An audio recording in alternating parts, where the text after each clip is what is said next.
नजर डालेंगे मौसम की सूरत-ए-हाल पर। PDMA ने सूबे खैबर पख्तूनख्वा के मुख्तलिफ अजला में हालिया शदीद बारिशों और फ्लैश फ्लड्स के बाइस होने वाले जानी व माली नुकसान की इब्तिदाई रिपोर्ट जारी कर दी है।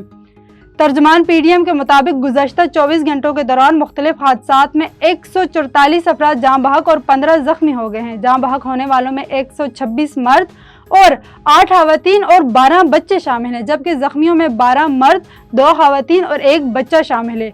ये हादसात ज़्यादातर सवात, बुनीर, बाजोड़, तुरगर, दीर, अपर व लोअर मानसेरा, शांगला और बडग्राम के अजला में पेश आया।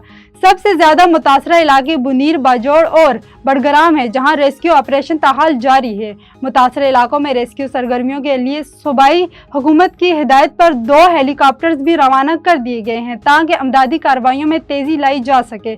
PDMA का कहना है कि शदीद बारिशों का ये सिलसिला 21 अगस्त तक वक्फे से जारी रहने का इम्कान है। इस सिलसिले में ज़िले इंतजामिया को पहले ही पेश इक़दामात जारी कर दिए गए हैं। DGP DMA के मुताबिक अथॉरिटी ने तमाम मुतल्लिका इदारों को अमदादी सरगर्मियाँ तेज करने, मुतासरीन को फौरी रिलीफ फराहम करने और सियाहती मकामात पर बंद सड़कों और राब्ता रास्तों की फौरी बहाली के लिए तमाम वसाइल बरोए कार लाने की हिदायत की है।